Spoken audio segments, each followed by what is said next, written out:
Ready to go. Ski, down to Gisa. 2:00. 2:00.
All right. Are we good to go? All right. I'm scared. No, really. All right. Well, good morning, everyone. As soon as we get our seats and everything, we'll get this thing started. My watch has 10:06 a.m. We'll call the meeting to order. Saturday, June 1st, 2019. Welcome to the Jim Proctor Elder Center. We're glad you're here. With that, we'll go to item number 2, invocation. Council. Who wants to provide us with the invocation this morning?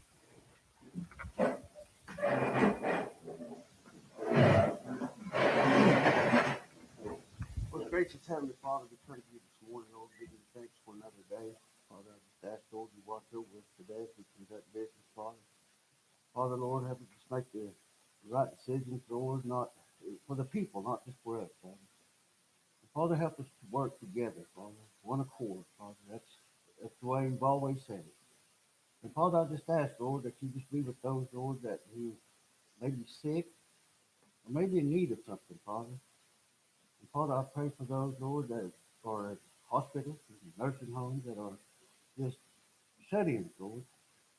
And Father, I pray, Lord, special prayer this morning for my granddaughter, Father. Father, I pray, Lord, you lay your hands down upon her and her child.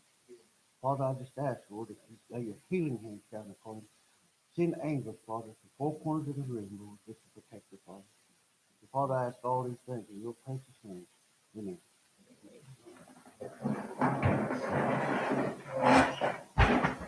Thank you for that. Item number 3, roll call.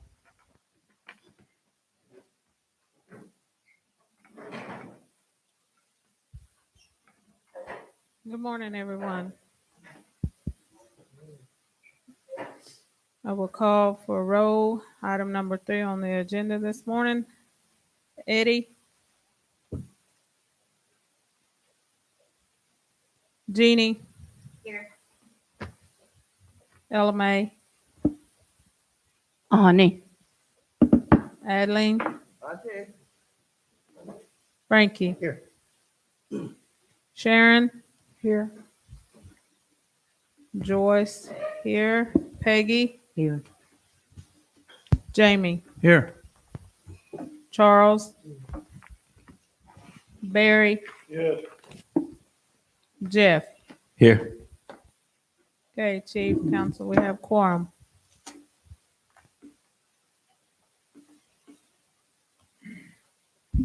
Okay, thank you for that as well. Before I get started, the next item on the agenda is the chief's address to the council.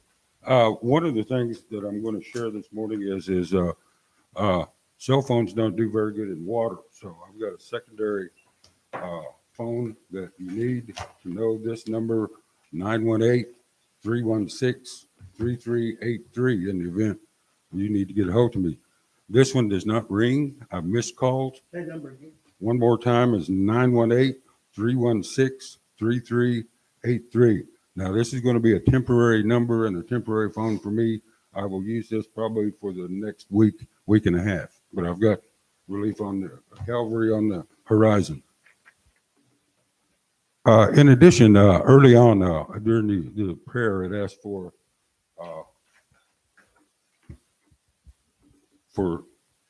healing and safeguarding for various families in the community. One of the families I'd like you to keep them in your prayers is the Sequoia Guest family. Sequoia Guest was a true blue UKB dedicated to us. He passed 2 days ago. 2 days ago. And so keep him and his family in your prayers. I'm not so sure. Mo's killer, one of the combat veterans, the UKB members, is still in the hospital at this time. So please keep him in your prayers as well. Yes, ma'am. The employees were wondering if we were going to let them off for the funeral. For Tuesday for Sequoia. Sequoia's funeral. Did they have a location? Did they? Yeah, Kansas Activity Center at 1 o'clock. Okay. Okay, please use the mic. Yeah. Okay. The funeral is going to be at the Kansas Activity Center at the high school and at 1 o'clock Tuesday. And the employees, some of them would like to go, and they asked if we were going to let them go. So I guess it's up to the council to decide that. Well, All right. Thank you for that. Yes, and hate to be a bad guy and say things, but we'll discuss that in a little bit. In talking about my brief to the council, my report to the council last month, I started the meeting a little late. I came and I had the opportunity to sit with the board of directors for the Bacon College. And believe you me, it was instrumental in seeing Native Americans walk across the podium receiving their degrees. I think there was in the neighborhood of 30 to 40 Native American candidates for Bachelor of Science. In addition, it was always great to see the former senator for the state of Oklahoma, as well as the chief of the Oklahoma Seminoles, Enoch Kelly Haney, as well as Mr. Crosland Smith, who is Katuah Society ambassador as well as medicine man. It was always great to see those folks in council. Thank you for what you've done in terms of our partnership with Bacon and moving that away. We've heard a lot of good things come out in terms of thank you for helping and assisting with that. So we look forward to that partnership down the road. May 16th, 2019 marks the 1-year anniversary. Unfortunately, at this time, we've not heard any with our historic venture to Denver, Colorado. And I hate to be the burden of bad news regarding that because we haven't heard any word. And well, I guess no word's better than none, so to speak. It's good news at times, but we pray and we look forward to land and trust with that. On a different note, it's in a different court. 3 Native American cases, American Indian cases that went to the Supreme Court. 2 of the 3 have been have been voiced in favor of American Indians or Native Americans at that point. Cougar Den versus Wyoming, the Yakima state tax ruling was in favor of Yakima. The state was trying to tax an individual, a tribal member who was servicing the tribe with products and services. And so the Supreme Court overturned that. They followed the treaties in both cases. The third case that we're waiting on at this time, it looks fairly reasonable. I'm not going to say too much about it because it's not been finalized, but at this point, what we're seeing is across the board, one of the justices is going to recuse himself. And so if that happens and there's a 4-4, in the event of a 4-4 tie, the ruling will revert back to the lower court at that time, and the lower court decision will stand. And at that case, the lower court in this case stood in favor of Native America, and that was the Murphy versus Carpenter case. So that's something we're looking at as well. Also, there's not been any word on the appeal or FCC with the FCC revision of the federal regulation regarding undertakings as well as G5 technology. But what we are seeing out there is that some of the communities that are not so much willing to accept 5G technology. And so when you look at the media as far as it goes, it's absolutely saying they're declining some of that. So hopefully that will be in our favor as well. We had a couple of visitors to the John Hare Museum, UKB complex. I don't know how many of the council members remember or are acquainted with Judy Sapero, attorney out of New York with Sapero and Sapero. At the same token, she brought Assistant Chief Lance Grubbs, Seneca Nation, New York, as well as Jody Colbert, with the president of the Southwest American Indian Chamber of Commerce chapters. They were also here they were discussing businesses at the Hard Rock facility, but at the same time, they come down and we were gracious enough, Ernestine gave them let them go through the museum, and we visited and talked particularly about the circumstances between us and CNO at that time. So it was a very good very good meeting. This one I haven't done yet, but I'm really thinking we have somewhat an emergency situation with the HR position. We do have a person that was laid off a couple of years ago in that position. The four executive officers have said, and I think the opinion is that yeah, we should do that. But here again, after reading some of going back over HR policy, we'll look at that as well. But we want to backfill that HR position as soon as we can. A month ago, either last month or a month ago, I submitted to you all, or sent to you all, HRSA notifications. That's Health Resource Service Administration.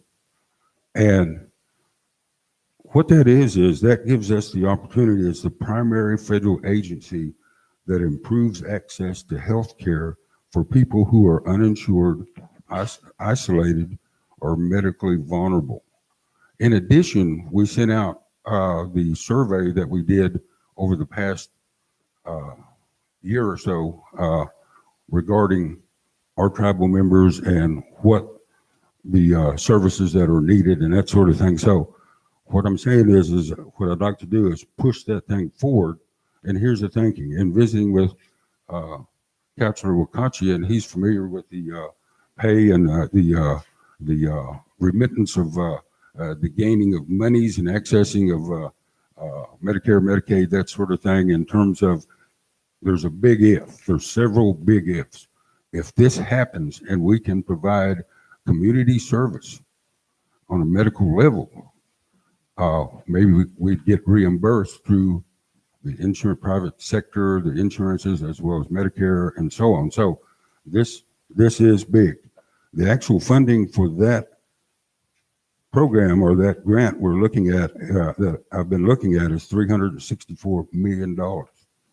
There's about 81 grants that's going to be. I think the deadline for the grant is the latter part of July. So we've got a little bit of time to look at. We're going to look at that survey. identify what it dictates in terms of our needs.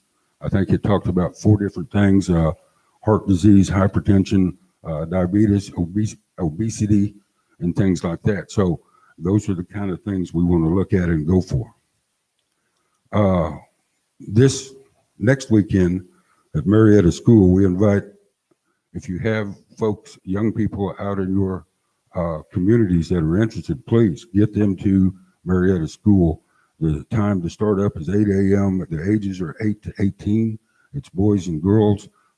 It's a conditioning camp. It's an information camp. It's they talk about bullying. They talk about a number of things. So please, if you have the opportunity, get those kids out there at Marietta 8:30 in the morning. The other activity that was going on, the forestry, we sent a delegation of kids, 8 kids and 2 supervisors, 2 chaperones this morning at 9 o'clock. Wish them well, keep them in your prayers, make sure they get there and have a lot of fun and work and so on, and get a little money and a little experience. So that's what that was all about. And with that, I'm sure I'm missing a number of things, but at that point, I'm going to move forward and go to item number 5 on the agenda, and let's talk about approving the minutes for the month of May 2019.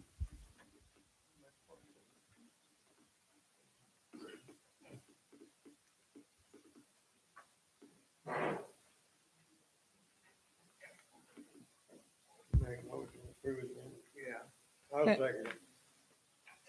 Okay, council, Adeline made a motion to approve the minutes. Charles Smoke second. Before I call for vote, That's all right, let Charles have it. That's okay. It ain't no big deal. before I call for vote though, if you'll look on page 2 at item 1, the call to order, if you'll recall, and that's a typo, it should be Assistant Chief calling the meeting to order because Chief was out at the commencement for Bacone.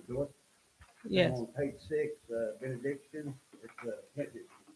what do I have? Oh, Oh, okay. Oh. All right.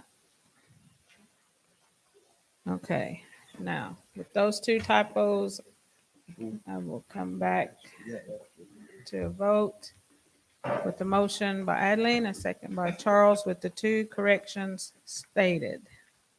Eddie? Yeah. Jeannie? Yes. Ella May? Yes. Adeline? Hawa. Frankie? Yes. Sharon? Yes. I vote yes. Peggy? Yes. Jamie? Yes. Charles? Barry? Jeff? Yes. Okay, Chief, Council, thank you. Motion carries. Okay, thank you, council. Thank you for that. Next item on the agenda, item number 6, is report to council and presentations. And at this time, I should went on ahead and let you just hold the floor and go with the enrollment report and district information.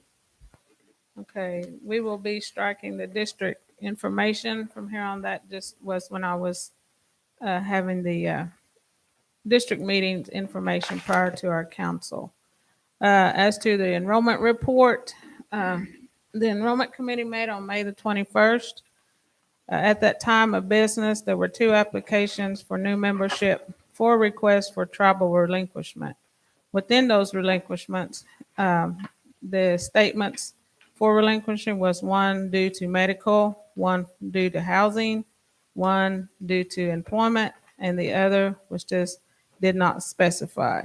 But at this time, I would ask for a motion to accept my report. Take motion. Motion Eddie, second Frankie.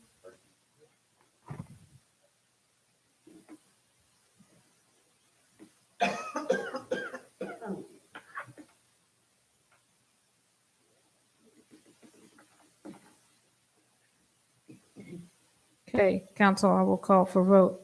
Eddie? Yes. Jeannie? Yes. Ella May? Yes. Adeline? Frankie? Yes. Sharon? I vote yes. Peggy, Yes. Jamie, Yes. Charles, Barry, Jeff. Yes. Okay. Chief, council, motion carries. Thank you. Okay, also, before we go into financials, there is a report to be given, but not by me. This is for some changes within our childcare program, and I have the director here. She just needs your consensus as to 2 or 3 things she'd like to change in a plan that they're having. So if you all will approve to have her to come and address you all, would that be okay? Yes. Okay. Christy? No, that's, but I can send it to him because I was out. Okay, council, this is Kim also, that she's actually the one kind of heading this project. Okay. So Kim? I'm Kim Gord. I'm the CCDF manager for the United Two Band. The CCDF plan that we're talking about is our application to federal funds. And we're coming up to the deadline. It'll be due September the 6th. As of right now, we are waiting for the actual plan from the Office of Child Care. This plan allows us to serve the families, low-income families within our tribe, and we want to change a few things according to the definitions of what an Indian child is.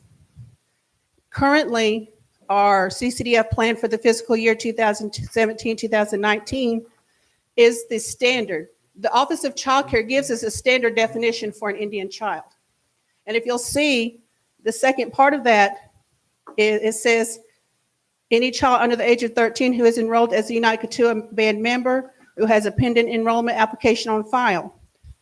We are want to go ahead and take that out because the federal recommends that we word it that we accept all children as long as they're a member of a federally recognized tribe.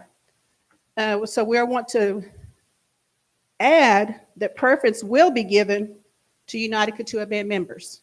And I've talked to a couple of other directors of our program, our federal programs, and that's kind of how they word theirs too, that we will give preference, but we'll take all children. And in the long run, that will help our child count because that child count is what determines our allocation as far as the monies. The money is sent to the state through the Department of Health and Human Services, and then is distributed amongst the tribes of Oklahoma. There are 37 federally recognized tribes in Oklahoma. So we want to get as much of that pie as we can. And I believe changing our definition just that little bit will help us to do that. Another thing that will help us to do that is to change the definition of our service district. As of right now, if you'll see the definition, it says that we follow the UKB Tribal Jurisdictional Service Area, which is standard for a Kituah program. And we border so many counties. What we are wanting to change is that, yes, we will follow our tribal jurisdictional counties, our jurisdiction area, but we will also include the counties in which that border encroaches upon. So basically, you want to expand, change the language to expand the Yes, reach. exactly. Okay, Because so what do you need from the council at this time? we are wanting to know if that's doable. We don't know. Right now, Christy and I are the only ones who have anything to do with the plan. And it's been like that in the past. We've come to the council and to our elected officials to get you involved in that process of forming that plan. Can I ask a question? Sure. If we allow this to happen, is that going to bother your funding at all, or is it going to? It may actually help it to increase it. That's what I want. Yes, because I've been in my position for about 1.5 years now, and I've had to turn away 2 people simply because they were outside our jurisdictional boundary. So if our jurisdictional boundary perhaps like goes in the middle of Wagner County, what you're asking is we take in the whole county. Yes. Yeah, I don't have a problem. So you need a resolution to allow this language to move forward. I have talked to our representative, our specialist for our region, and she says that tribal lead agencies, which is what we are, they have that leeway to determine who they will serve. We have so many Katuas. The two that I had to turn away, one was in Muskogee and one was in Sequoia, because we just the edge of that is all that we have. But if we go ahead and word it to where we will include that county, the whole county, then that will help us to help our people even Then you better. got Tulsa, yeah. Yeah, So I got Tulsa. a lot of family that's in South Tulsa, that's Creek country. Yes. But, And because of that, we will have to have some consultation with the Creeks. We'll have to have some kind of an agreement with the Creeks to say that we're going to go ahead and serve our Katuah members that live within that Creek Nation boundary. I think this is something that we need to consider moving on, because, one of our goals is to open up some daycare centers. Yes. Let's just say Wagner, for instance. Then that would allow us to take children in from all over that county. So I'm in favor of it myself. I make a motion to accept this. One more question before you do that, but the funding sources says, or you have it written that they've responded back to you that that was okay as far Yes, as she said public that service as far as the federal government is concerned, they give those tribal lead agencies that leeway to determine what the service area. They won't allow us to, to claim the whole state, but they will allow us to make the boundaries for our tribe. Okay, thank you.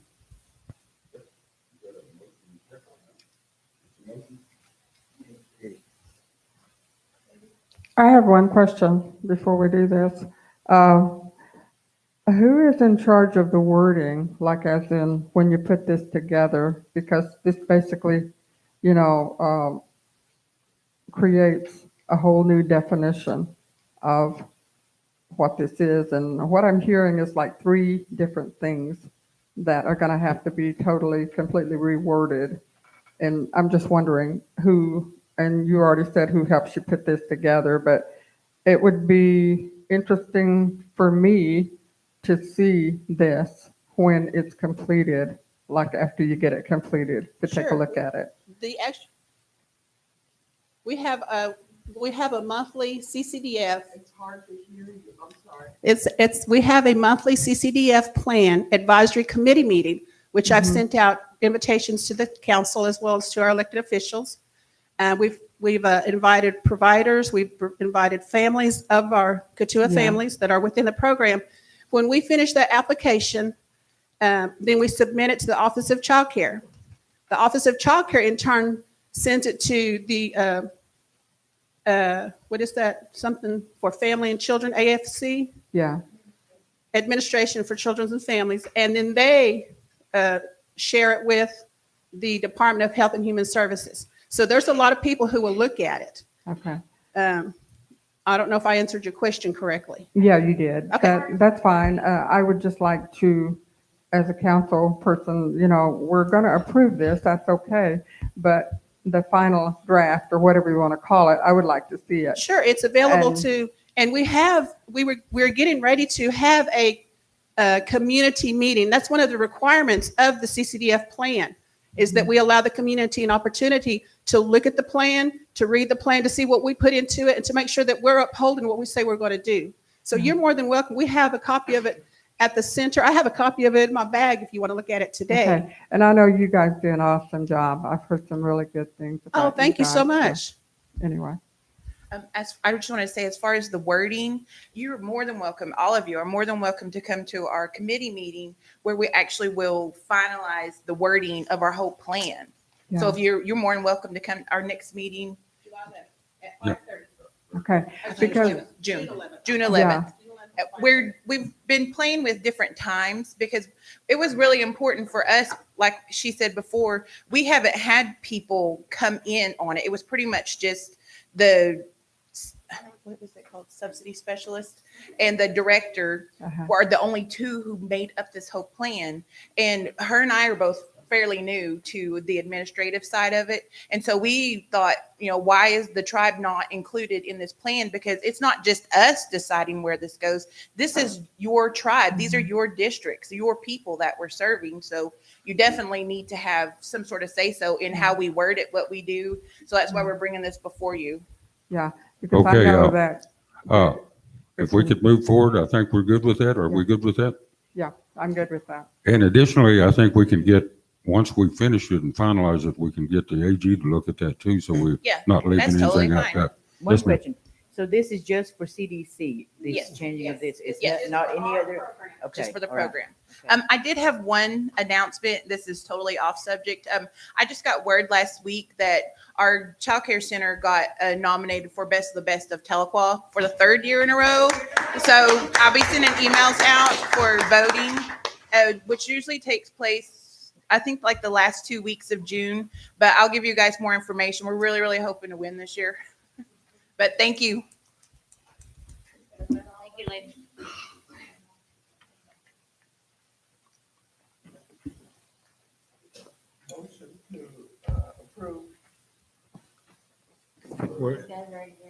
Okay. Council, we have a motion on the floor by Eddie Sachs and a second by Jamie to accept the changes in the CCDF plan that was proposed by the administration of the Child Care Center. I will call for vote. Eddie? Yes. Jeannie? Yes. Elamay? Yes. Adeline? Why? Frankie? Yes. Sharon? Yes. I vote yes. Peggy? Yes. Jamie? Yes. Charles? Barry? Yeah. Jeff? Yes. Okay, Chief, Council, motion carries.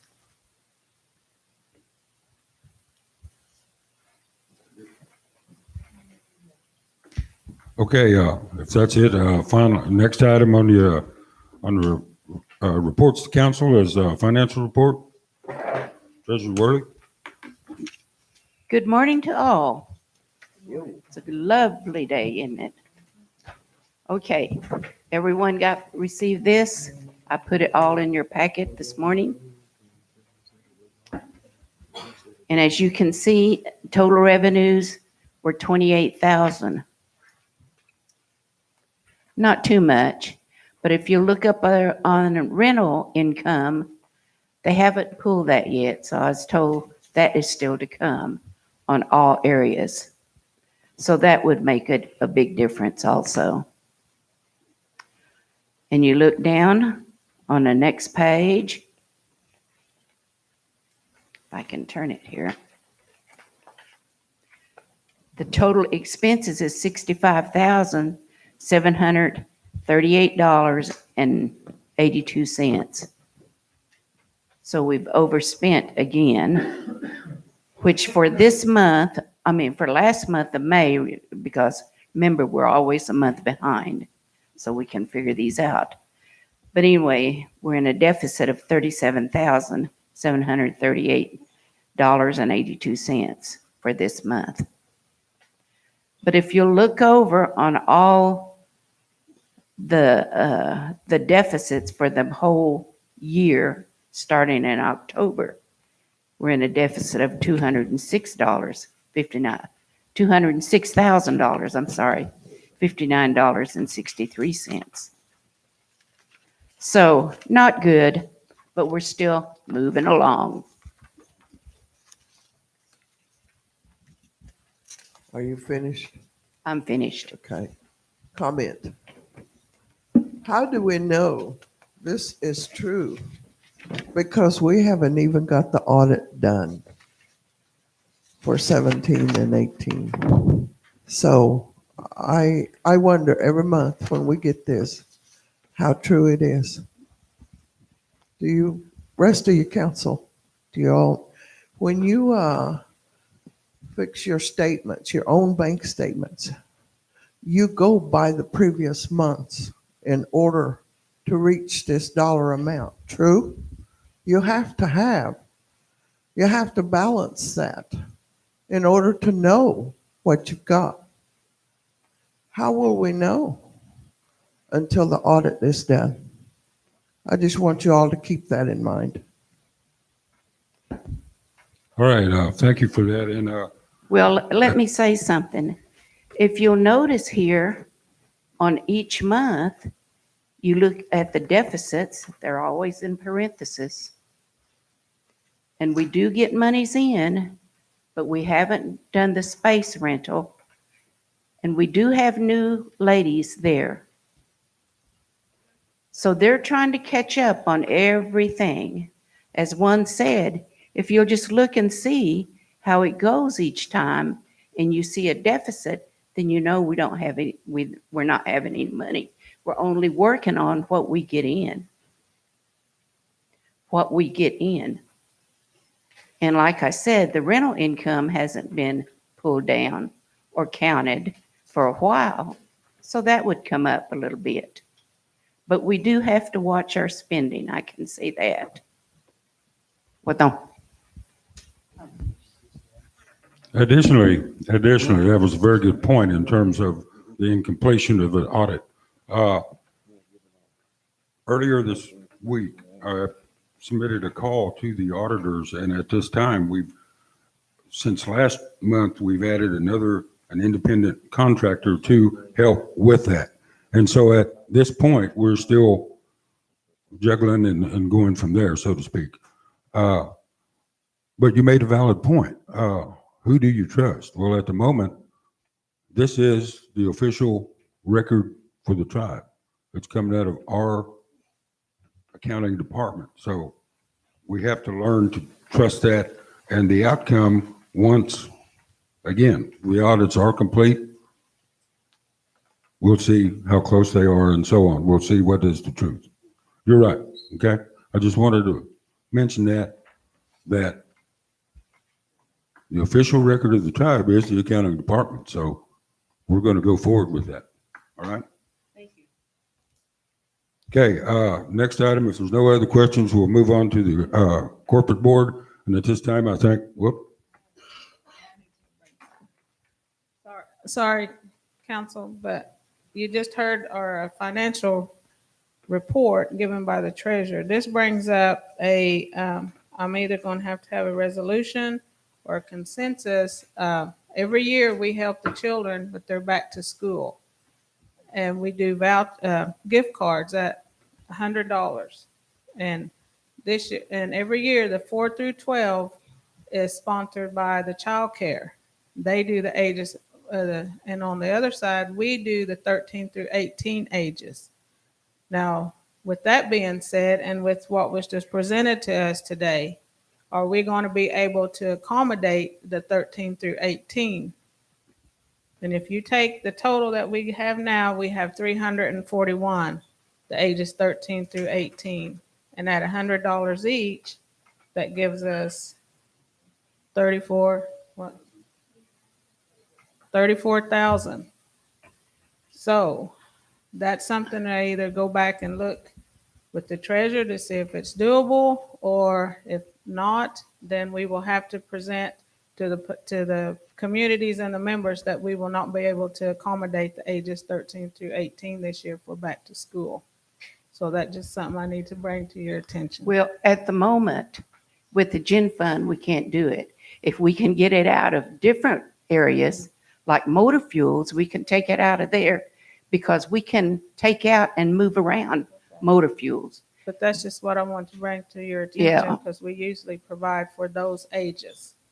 With So, gen fund, we can't do it, because I was told yesterday, we've only got 21 cents in there with gen fund. 21 cents. How much? 21 cents. 21 cents. Yes. I didn't want to say that before, but just to But- show you, we don't have gen fund. yeah, and that's the number we usually account for, but usually I have some left over. When I do, I in turn use those cards as emergency, like I help the human services. Give them cards for some families come in that they can't help, but the card could probably help them.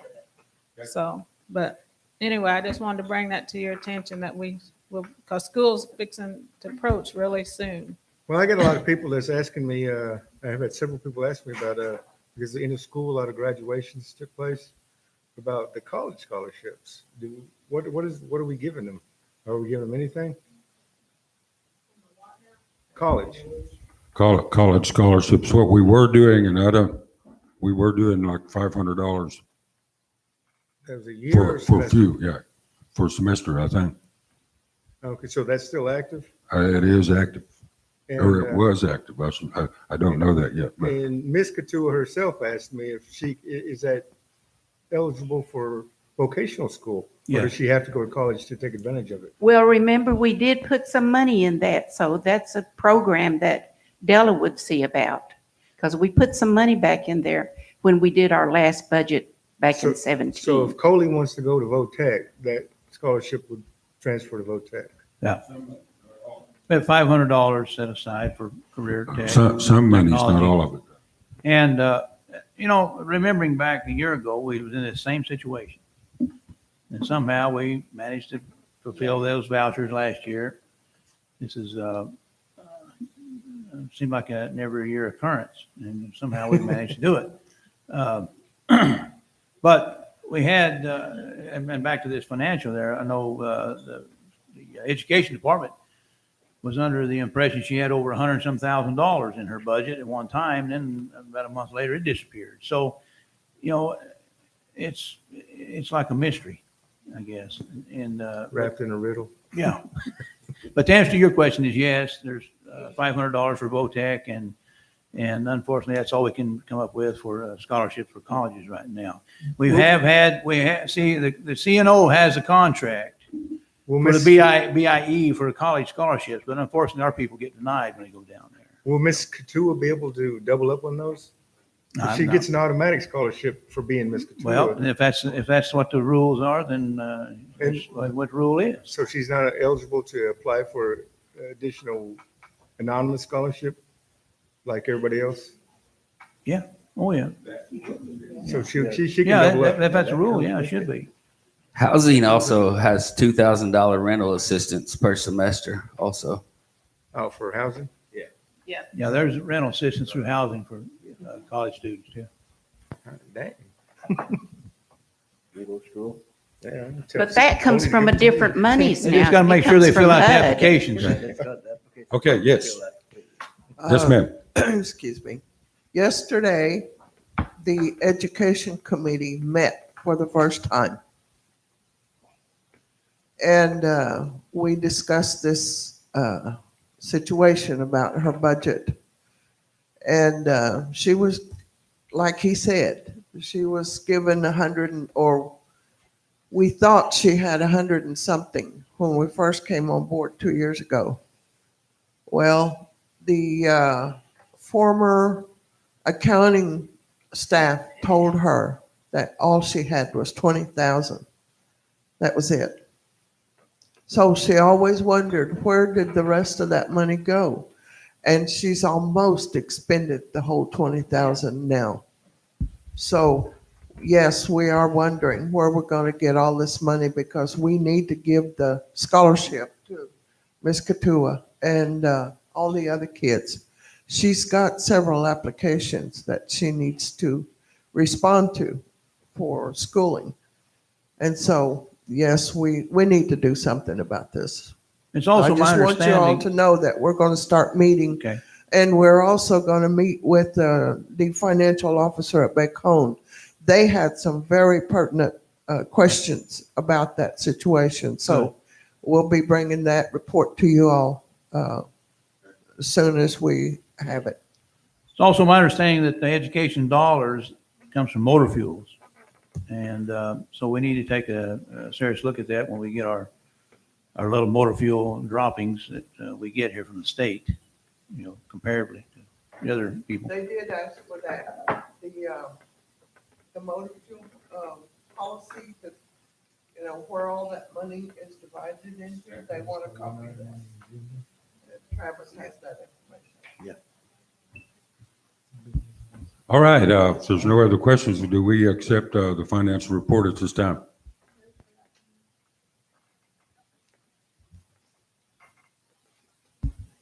Motion carries.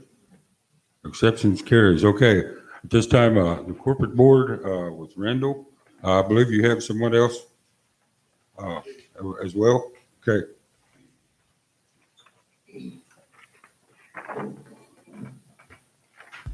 Good morning. The corporate board met May 29th. All members present except for Chairman Thompson. Ella Mae Worley and myself were present. The corporate board discussed a proposal from Robert Roush, who's president of Crowd Compass. That's a full-service political and government relations firm. He's experienced in high-profile government contracts, which he believes that he could help the UKB obtain a lot of Arkansas River cleanup projects. And when this local flooding subsides, there may be some contracts to be got there.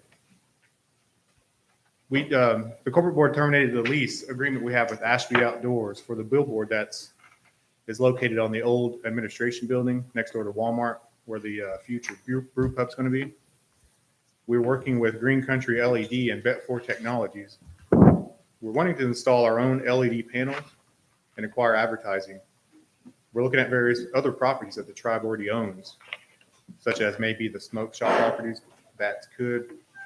We're running the ODOT numbers to determine whether or not there's enough traffic to warrant potential billboard on those locations. The Ochota Village has opened Memorial Day weekend. We had 10 RV sites booked out of 16. We had several floaters. A lot of the RV people that came and stayed absolutely loved it because it's so, it's very secluded, lots of grass, lots of trees, things like that, and they all are coming back next time they're coming back to the river. KCI completed their second job for the housing department last week. They've been awarded a contract for a deck and roofing project from a local businessman in town. They started that, I believe it was on Thursday.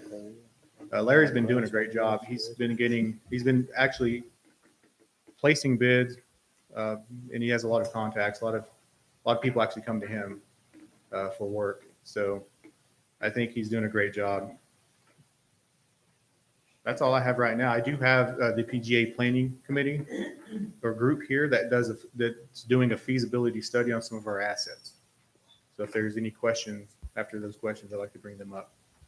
What's the first thing that Mr. Roush is going to do for the CAB board?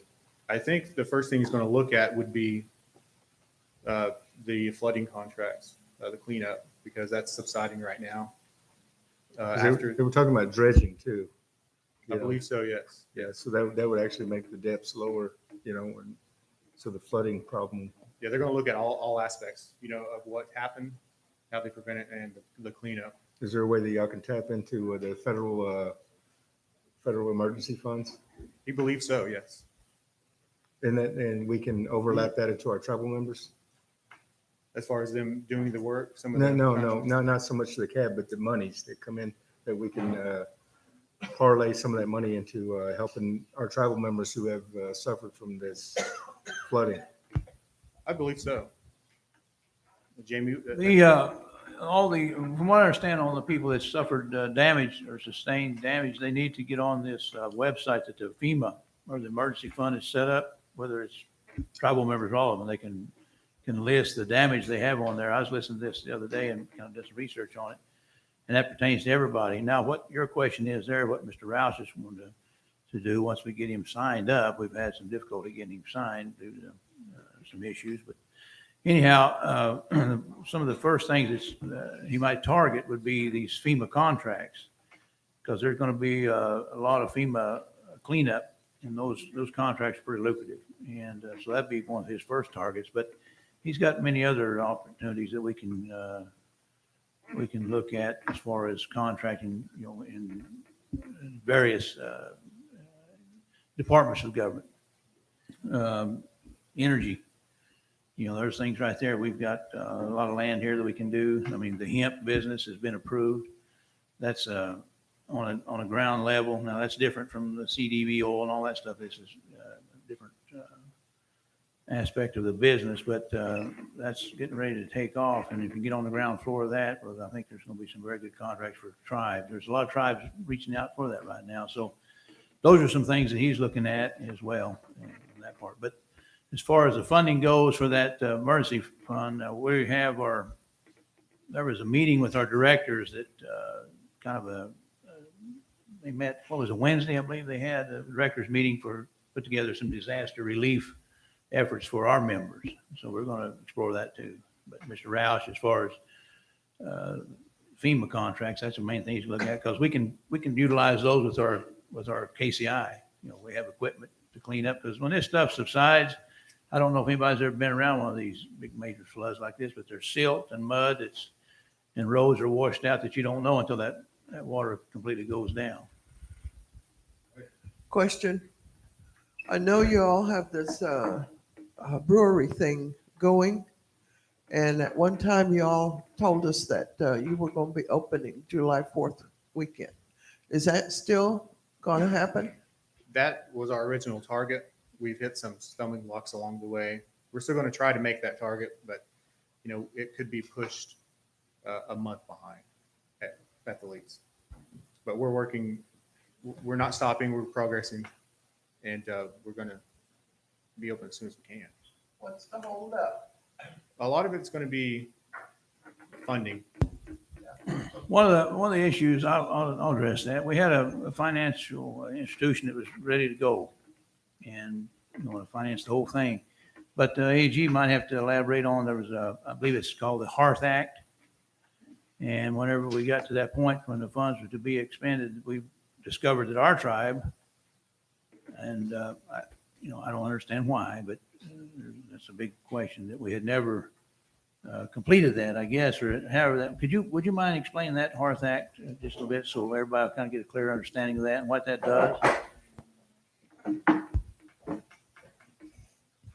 The problem with the bank's attorney on that transaction was that he read your corporate charter, your constitution and bylaws, which prevent you from selling or mortgaging your land without congressional approval.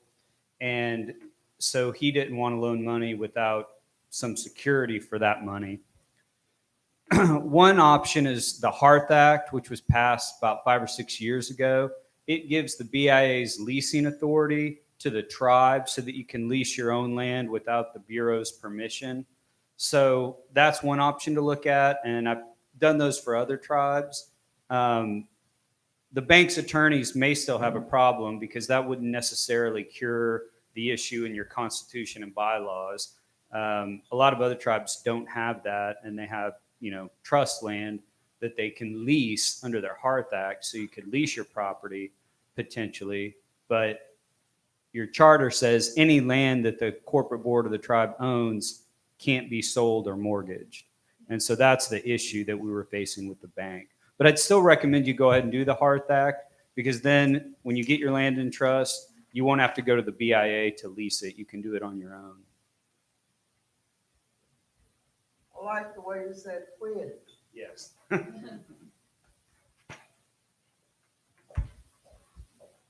Okay, I have a question, Randall. You had mentioned the floats. You said that we have 10 RV. We had 10 RV. We have 16 sites, but we leased, not leased, but we've rented out 10. Oh, okay, so you have 16 total? We do. Okay. Is there just like regular camping grounds? Because I hadn't been out there, regular camping grounds? Yeah, there's room, and we are doing primitive camping. Okay. Do we have like, just say like overflows or anything like that, that From the if we run out of space? If we run out of space for primitive camping? Yeah. Yeah, there's a lot of room out there. I think we can accommodate, as much as, maybe more than some of the other places out there. Okay.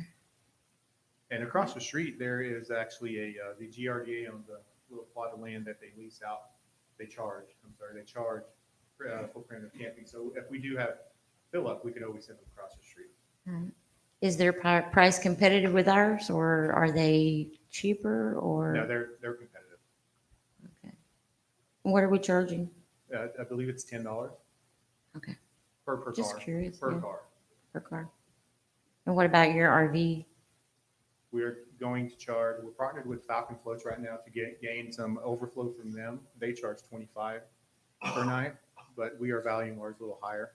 We are going to start charging $35. So how do we keep, if you partner with them and how do we keep people from just taking the cheaper price in the? Well, across the street, he can't accommodate more than, I believe, three RVs. Mm-hmm. So his idea is, he can send those over to us and accommodate. What he's wanting to do is take their floating, his customers that he has already. Yeah. And he wants to accommodate their RV camping, so he's going to send those over to us, which it's good for him. He's getting the floating revenue, but then we also get the RV revenue. Who is this person? His name is Chuck. I don't know his last name. And his business is Falcon Floats. It's like the hotel business. You ever go to Oklahoma City Thunder basketball game? I have, but I don't stay there. Yeah, but if you do stay there, you bounce hotel to hotel because they're all full.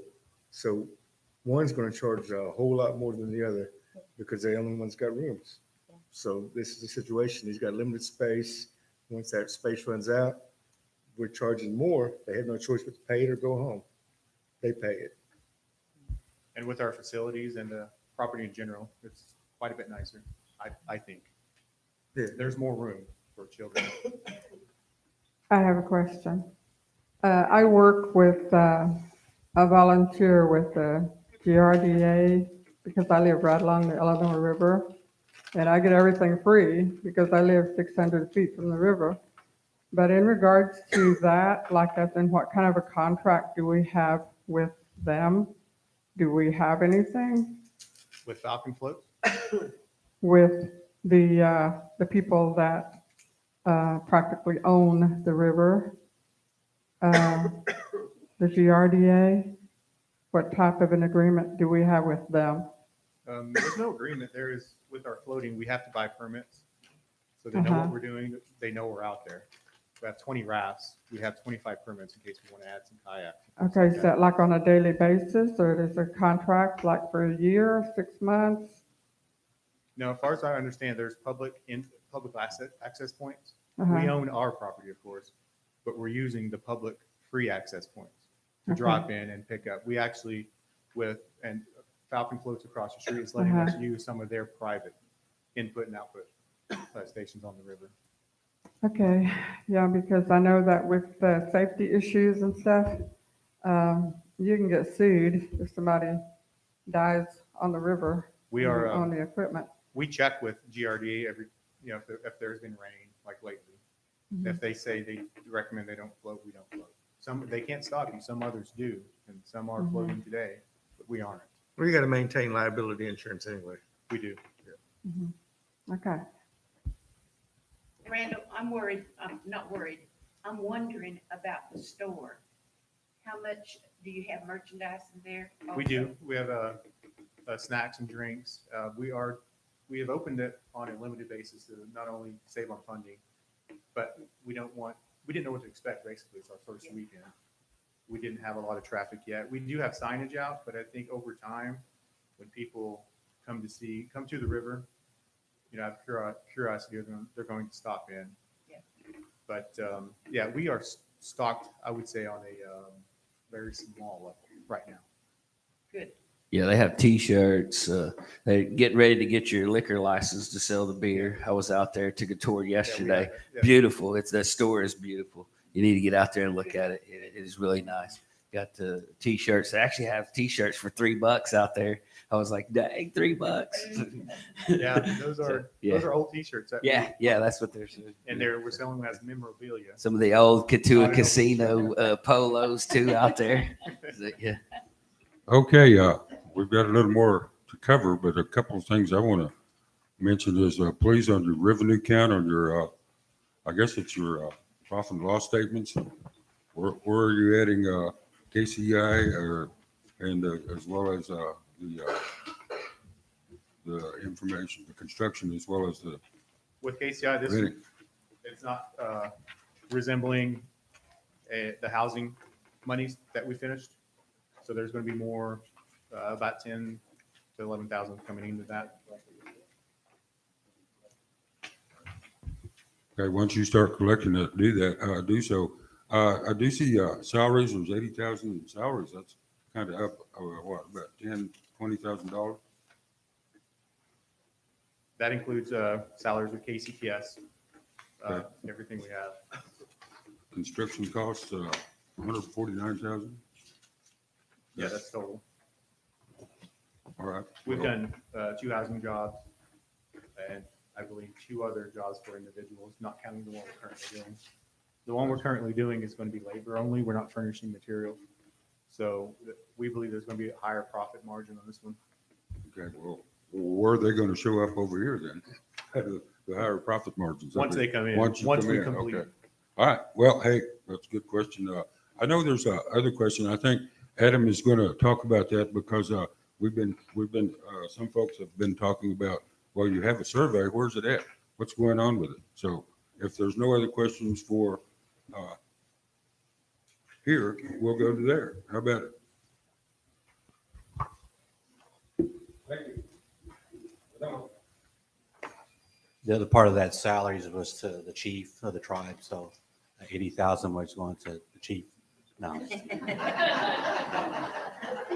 Stipends, yeah, travel expense money. No. Late last year, as most of you know, we were awarded and we wrote a grant for the EDA for feasibility study for some of our properties here in the Tahlequah area in Tulsa. So that awarded us to do the study. We sent out an RFP, and PJV out of St. Louis, Missouri was the one that won the bid for us. So for the last 6 months, we've been working with them. They've come to our sites and our facilities that we were looking for in our study for them to assess on and do an analysis on what's more feasible economically for us to use on some of our properties and what's best fit for them. So Andy Struckhoff, who's the vice president of PGAB, and Jenny Ryan, we've been working with them for the last 6 months. So they did a report. I think you all have a copy of that. So if someone in the audience wants to look at a copy, we have some copies here too. But they're going to come up and present to you the report of what they've done of the last 6 months.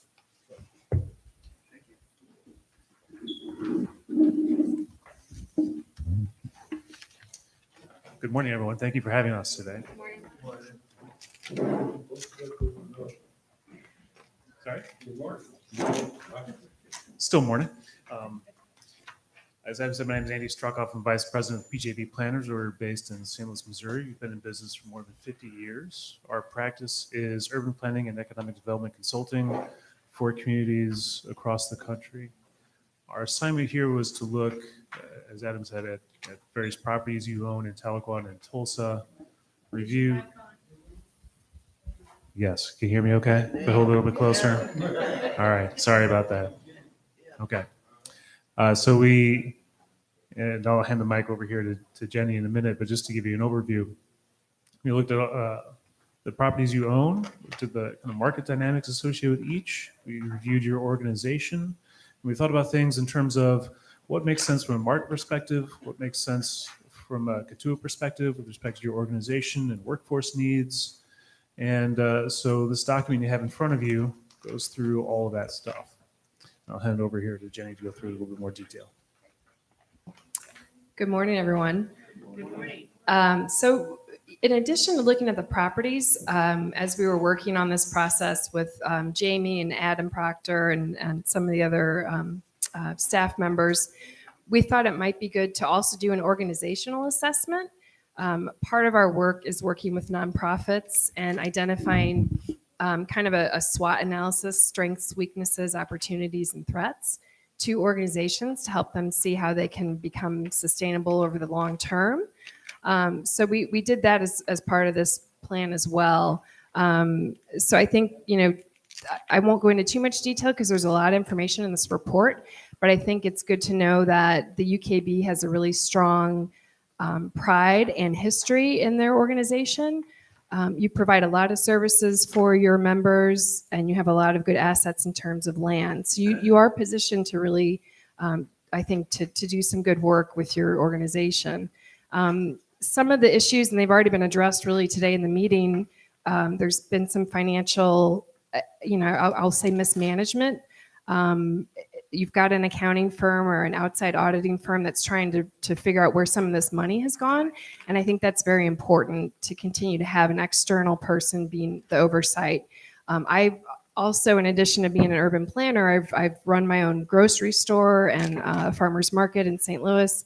And I know how important it is and how hard it is to do bookkeeping and really keep track of all those expenditures. So it's very helpful to have an outside point of view to help with that.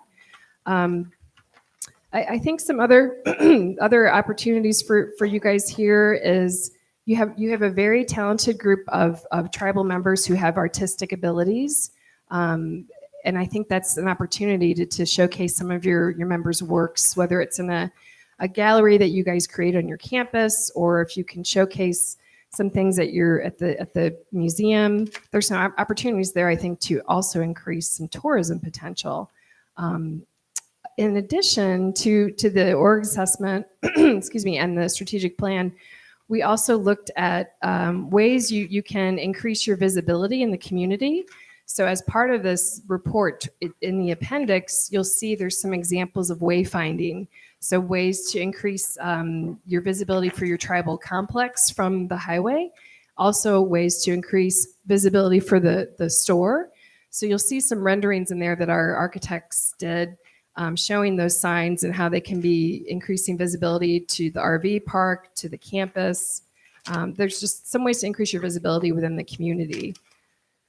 We'll probably not go too in depth on the market analysis for Tahlequah, but I think the main takeaways is that the good news is Tahlequah is growing in population. It's also growing in median household income and in the number of housing units developed. So this is positive for the UKB, that you're in a context of a growing area and that can work to your advantage.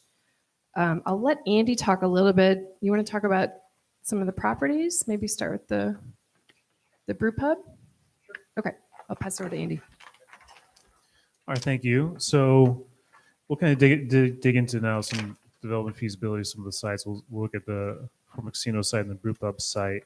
Some of our market analysis, some of our conversations with stakeholders around town kind of informed us that people in Tahlequah want or need additional nighttime dining and entertainment options. So we agreed that the concept of brew pub seems like a good idea, and there's a good opportunity there with that structure at the corner there in front of the Walmart, both because it's a high traffic area, it's a good amount of land, it's a good site layout. And so what we put together, and it was included in this document, is a series of renderings showing some potential development for that property, a phased development, starting first with the building that's there, turning that into a brew pub, and then as the business grows, as you see, there's opportunity for outdoor events, some pickleball courts, another facility. There's room for another facility for additional brewing capacity or for events. So if you look in the appendix, there's a series of exhibits that kind of fold out. You can see a couple. There's a site diagram. Here it looks kind of like this. And then there's some other renderings. Just giving you an idea of the possibilities there. Yeah. And we looked into some of the operating dynamics associated with brew pubs. And it's important to understand that in any real estate development deal, there's always risk. Nothing's guaranteed, but brew pubs can perform pretty well. Expenses for a brew pub, it can range from, so I'll find the number in here because I don't remember off the top of my head.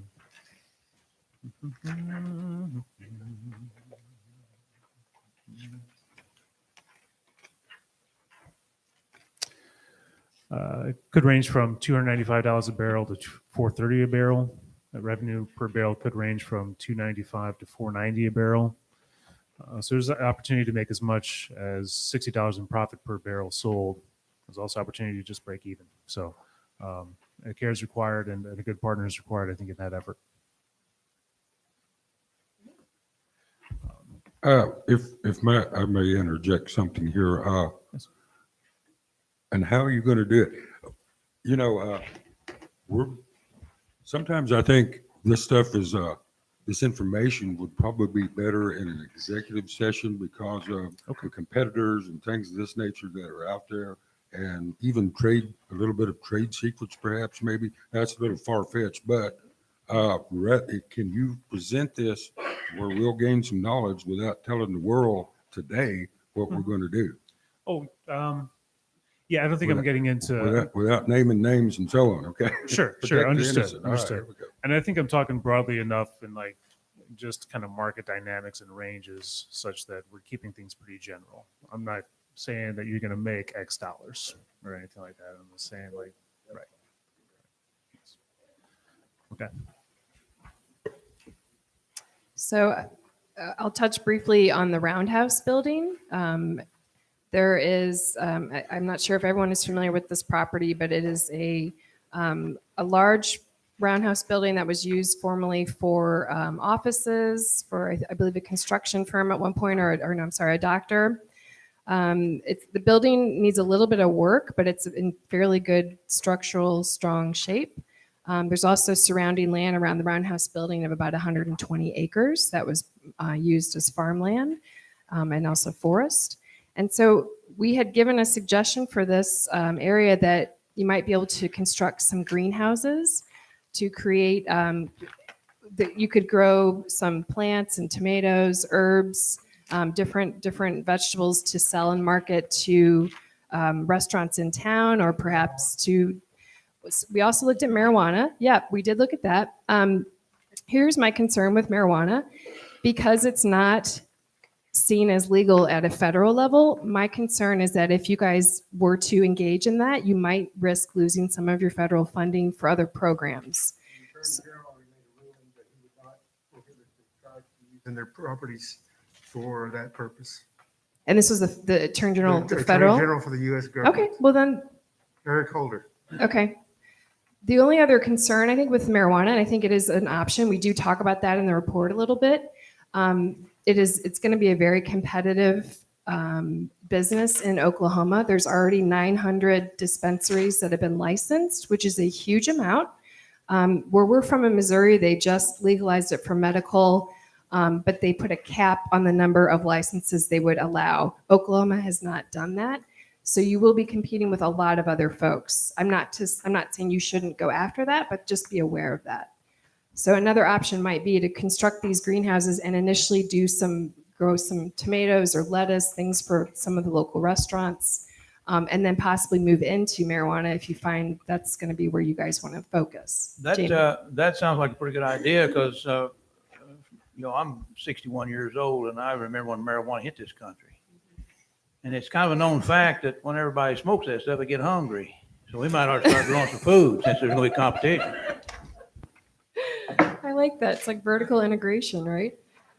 Oh my goodness, it's But funny. when we have same competition with tomato farmers and lettuce farmers. That's a good point too. You will. I mean, I think if you guys look into this, you'll see what we've done is we've looked at the cost of constructing greenhouses, like hoop houses, or even ones that have a more permanent structure. They're not too expensive to construct. And there really is a pretty good return on investment for selling container plants for nurseries, things like that. So you could look into other things that you want to grow. The reason we suggested a greenhouse initially is that you can phase this in. You can construct a pretty large greenhouse for about $15,000, and then employ some of the folks within your community to do the cultivation and selling of this. So it would be a pretty low cost enterprise for you, and you could expand this over time. We also suggested perhaps within maybe 3 years, you could create sort of a kitchen space within the Roundhouse building that could be like a business incubator for your folks or anyone who wants to work within the food industry to have a space to use a kitchen, a commercial kitchen. So you could rent out some space. You could also do some workforce development within your community as well. That would be a little bit longer process, but maybe you would start making enough money initially with the greenhouse, you could expand into that. So just an idea. We know that you guys know what is best for your organization. We looked at just different ways you might be able to attain some income at a more immediate point, and then some longer term plans as well. Andy, do you want to? I got a question here on page 70. I'm looking at this greenhouse. Yeah. Building construction costs. Is that what Page you're 70? referring to? Yeah. That's right. Are those numbers pretty accurate on today's market? Would that to build one 30 by 96? Is that what I'm looking at there? Yes. Like almost $15,000? Yes, that's correct. Yep. This, I have a source cited at the bottom. Oh, okay. Yeah. And so you can, within a few of these sections, there will be sources at the bottom where Okay, you I guys see it. can go and get more information, but we did try and get the most accurate information we could at this point. You're welcome. And so I'll talk also briefly about, I mentioned the wayfinding concepts. I'll also talk briefly about workforce development because that was also something we were asked to look at. And so this report can be used as a resource guide for the council and the members. There's a lot of resources within Tahlequah and Oklahoma for workforce development. And so we know, the rates of poverty among Native American tribes is a lot higher than other groups in the country.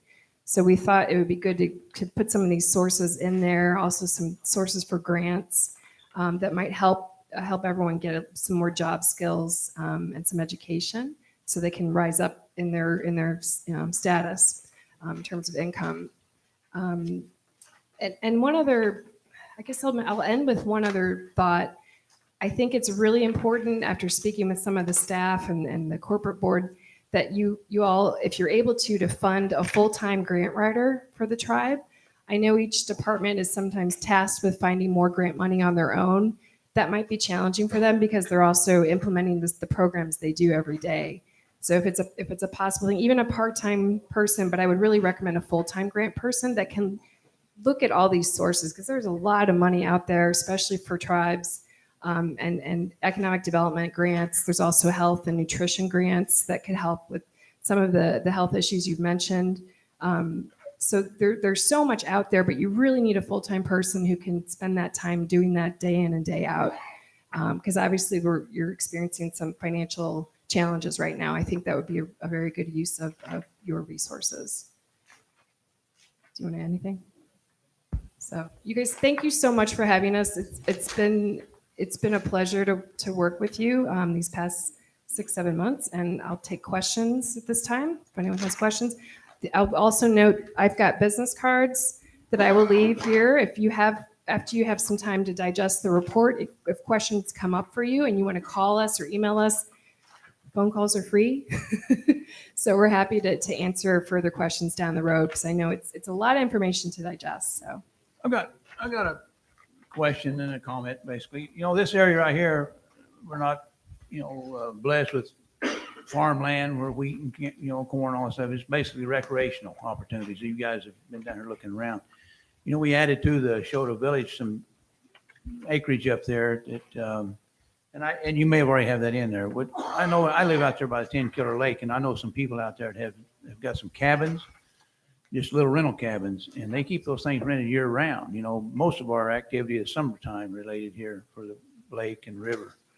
But what's your thoughts on rental cabins like year round? People come just for mini vacs.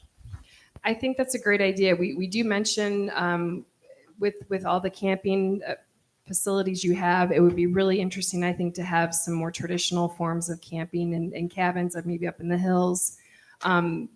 The property along the river there is beautiful. And I think there's opportunity to have folks stay year round. We have a whole section on different outdoor recreational opportunities that other people have done. So there's a whole section on existing competitors. You might be able to see what they've been doing, what they charge. I think another big trend, it might be a little crazy, but a zip line, some of these, you've got that whole valley there or the hollow, and it would be really, I think, fun to add some entertainment options for kids. We had some conversations with folks at NSU, at the chamber, just people in the restaurants we were at when we came here a few times, and people are looking for opportunities for entertainment. The college students too, they say, a lot of them say they go home on the weekend because they have nothing to do here, which I think is a real opportunity for you guys, in addition to the brew pub, which is probably going to be a big attraction for them as well. Well, on the river, is that technically outside of the Tahlequah city limits? I think it is. Is that right? So Yeah, So what, yeah. what would be the problem with opening up in a gentleman's club? I don't know. I honestly had not thought about that. It's not a place I generally go to. Well, if they're looking But for you're right though, entertainment, that if that's a you gotta legal market. option to I mean, do. people are gonna think, oh my God, all Eddie does is go to strip clubs and smoke weed. No, I don't. I've never smoked weed in my life. But it's money. Yeah. So, And that's something that it is. My caution with that would be you don't really want a gentleman's club right next to a family campground. Right, thank you. well, they're not gonna be awake at night. That'll wake them up. It's all about. All right, thank you, Eddie, thank you for that comment. One Yes, question. If there's, One Jeff, do you have a question. comment here? I was just going to say that your strategic plan on the brew pub, I like that. I've been to Kansas City and waited an hour to get into a barbecue joint that had the croquet, the table tennis outside. I mean, we waited all that time just to get in there and then paid rent for the equipment to do that. And they have cornhole, they have all kinds of different games, activities, TVs, and I mean it was jam packed. Probably about 1,000 people there. So yeah, so that's a good opportunity great. right there. And like you said, mainly college kids and the younger. So that's good. I'm glad you agree that there's a lot of we do a lot of research for sports tourism as well, so that everyone. It's a really growing trend. Everyone wants to have a lot more fun with their families, with their kids, or there's touring groups. So you all have a lot of opportunity with that. Question. Yes, What ma'am. kind of liability insurance how much are we talking about to do like the zip line? Yeah. I honestly don't know. You definitely would have to have liability insurance, and I'm sure people would have to sign a waiver before they would be able to engage in that.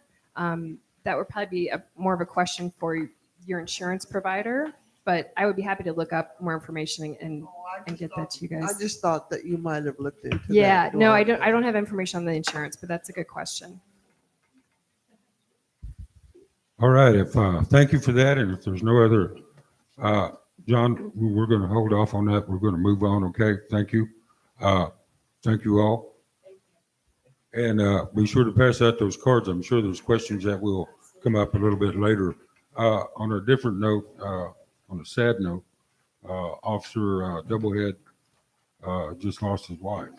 His wife passed just a moment ago. Mark Doublehead.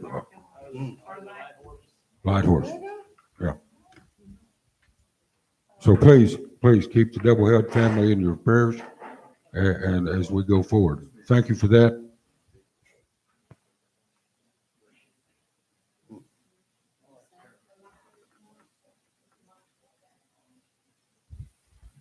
Okay, we're going to move forward with item number 7, and afterwards, I have a special request afterwards. We'll go to the public forum at this time. And I remind you, if you're going to speak on public forum, please, 4 minutes. Limit your time to 4 minutes, please.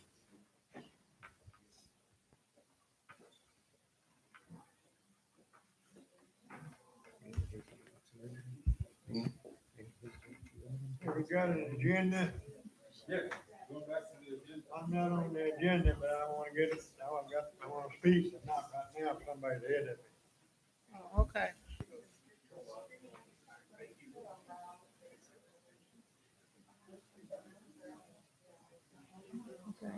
Okay, council, we'll go on into our agenda, which is item number 7, public forum. We have one to sign in, and then she is the only one. After that, Barry requests some time. But right now it'll be Ernestine, and her topic is business assessment and health assessment. Did I say that correctly? Yeah. Okay. I'll be real quick here because we already had the business assessment report. Pardon? I am using the mic. You probably just have to put it closer to your. Hello, hello. There you go. Hello. Hello. Hello. That reminds me of a funny story, but I won't tell that right now. I will be real quick because of the report today. That was one thing that I was wondering about because we haven't had any report on the feasibility study ever, I guess. And I wonder, well, what's going on with that? Because we haven't had nobody's ever says anything about it. Corporate board didn't say anything about it. There was nobody addressing it. So I thought, well, what's happened with that? Are they doing anything or not? So that was one thing. So that's off the agenda, my agenda now. And also about the health, about a year ago, year and a half, maybe we got some money from IHS to do a health assessment for our people. And I'm wondering, how are we going to use that? That should be used to get grants to help our people with healthcare. And we all know that healthcare is number one with our people because we don't have our own clinics. We don't have our own hospital. We have Cherokee Nation looming over us all the time and telling us we can't get services because we're Katua, and that's a violation of federal law, and that's illegal for them to do that. But they do it all the time. They tell our people, oh, no, you're Katua. We can't serve you. If you will join us and sign up on and register with us, then we can give you health care. So they try to get our members over for health care. And they do the same for education. They won't give our kids education money. They get our education money, and yet we can't get it for our kids. And so I hope Cherokee Nation is listening at this time. That's one thing that I kind of objected to, sending this meeting out over the internet, because Cherokee Nation is probably our main people that are watching us all the time. So they know exactly what's going on with our council. But anyway, the health assessment is something that is very important. And I did talk to Chief, and he said there's something going on about that. Don't really understand what it is, but I hope it's very helpful for our people because we need that desperately. And so that was all that I had, because nobody had mentioned anything about either one of those things for months and months and months. And I'm wondering, are we just going to let those things die? Because there are things that are very helpful for things that we desperately need. Let's get things in gear and get something cranking on it, So Jeff works in the health field, and I think Sharon works in the health field. So we have people here who have knowledge about health field, and we could use their knowledge to get these grants going, to get something going for our people. This has been a need for years and years and years. Ever since I've been trying to do anything with the Katuas for about 30 years, we've had these needs, and it just keeps going and going and going. Nothing ever done. When are we going to get something done? After 30 years, we surely should have something, shouldn't we, Jeff? Yeah, we should have something. Right. So let's get in gear and get some of these grants written. If we need a grant writer, let's get a good, experienced grant writer who knows the business, who knows what they're doing, and put them to work and get them going. That's my admonition, I guess. But I appreciate all of you. Appreciate your coming here to work and to try to help our people. And that's what we're here for. We're not here to help ourselves. We're here to help the people that we represent and our people out there that need help. So, and we had like this disaster that came up this past month with flooding and tornadoes and people losing their homes. And some of our people lost everything they had. And, we need to do something to help them. Thank you very much. Appreciate it. Thank you. Well said. Well said. Hey, just to let you know that we have been looking at that health survey, and we're utilizing that right there.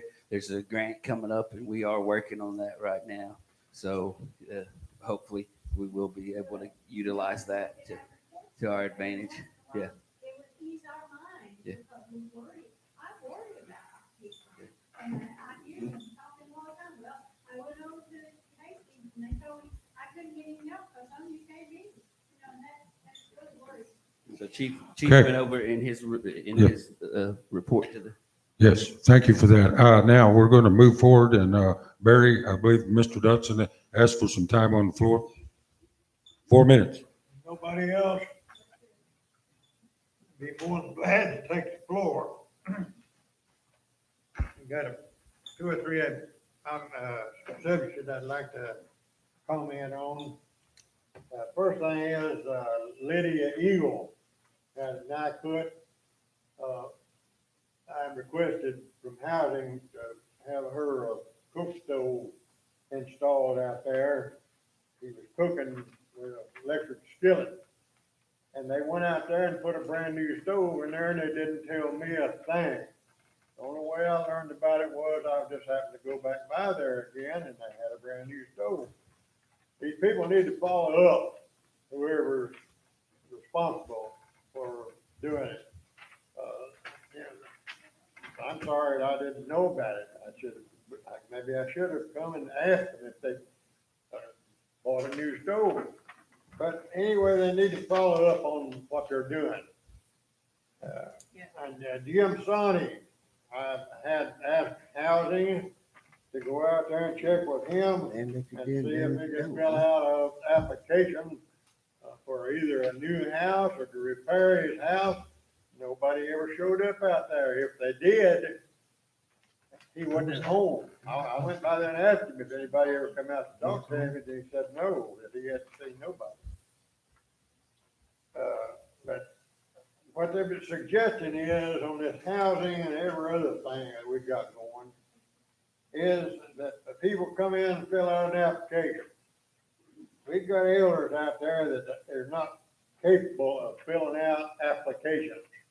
There's no reason in this whole world that we can't designate somebody to go fill out these applications when these elders need something. It's ridiculous for what's going on. That's what I do. That's what we were elected to do. What we need to do then, how come it's not doing it? Your job. Okay, we're doing that. Here we go. You know, it's not my responsibility to come to you people and tell you, go out there and see about so-and-so. Whoever that they need the help from is the ones that ought to be telling you to go out there and see about them. Is that not right? No, how would they know? Because I called them and told them, that's how they'd know. Okay. Barry, if I- That's not the end of it. Okay, let's go. Further here. Another thing too that we are talking about here that we need expertise, the people that knows what's going on and will follow up on it. We've got a guy, I don't particularly like him, but Don Aid worked for the BIA for years and years and years. He comes in here running his mouth all the time about what ought to be done. Well, why don't we just hook him up with some of this stuff that needs to be done? If he wants to run his mouth, you know, I think that's the thing to do. But, you know, you get to thinking, oh, man, we're down and we're doing this, we're doing that. John Hare told me one time that he had to max his credit cards plumb out when he was cheap. Now, that's how bad it was back then. So people were not hurting. They just look like we're hurting. And we need to raise our head up. These people, I don't know. Anyway, I guess that's about all I got to say for right now. I might think of something else though. We will. After public forum is over, no, you can't, no, I'm teasing now. Okay, don't do that. I expect something to be done about this. It's not gonna go away, I can tell you that right now. That's true. If they, department heads, if they can't do what they're supposed to do, I'll be sitting on their doorstep every day. We've visited about that particular issue that you're talking about. So we're getting to the bottom of that. One comment. One comment. We've got to They take care of sent our elder out- people. The young people can take care of themselves, but we got to take care of our elders. Okay. Tish Guevara works in that department. They have sent her out to take applications when they know that because she understands Cherokee and she can communicate with them. They've sent her out there to do that. Yes, that's what I said. Okay, thank you. All right. That's great. I'm glad they're sending somebody out there, but Jim Sonny, I don't know why they couldn't make connections. Maybe he wasn't at home. I have no idea. I don't even know whether they went out there or not. But we're gonna have to, for our elders especially, we're gonna have to start doing something for these people. All right, we've been doing a very good job with that, and we'll get you information back on I that. appreciate Thank you. that. Any help we can get, if them people, department heads don't want to do it, I'll be sitting on their doorstep every day. I won't Please, go away. please, visit with them. Visit with the department heads. You bet. Thank you. Okay, here we go. Item number 9, or 8, I should say.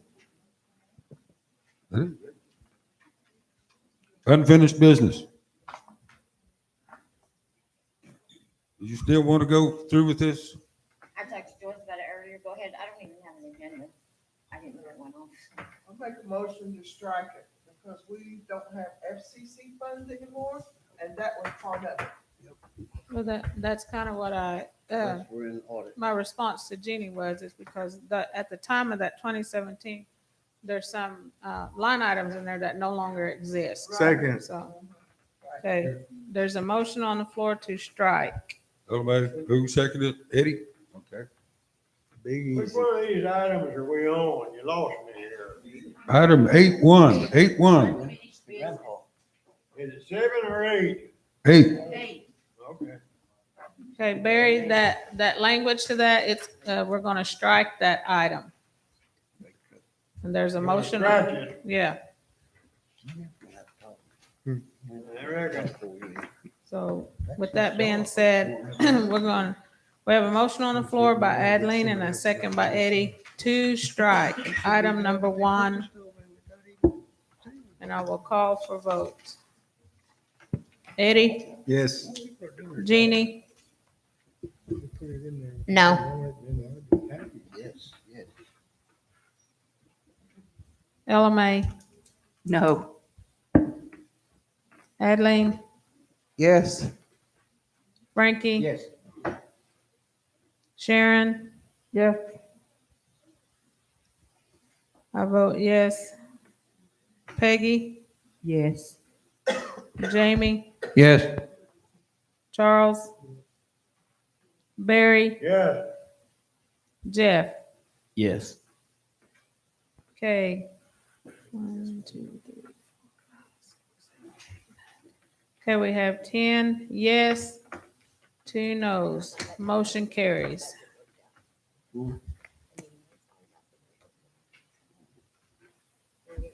Okay, thank you, council. Moving right along, we have item number 9, executive session. We do have an item we do need to talk about, spend about 30 to 45 minutes on it. If I can get a motion to go into executive session. Motion to enter. Second.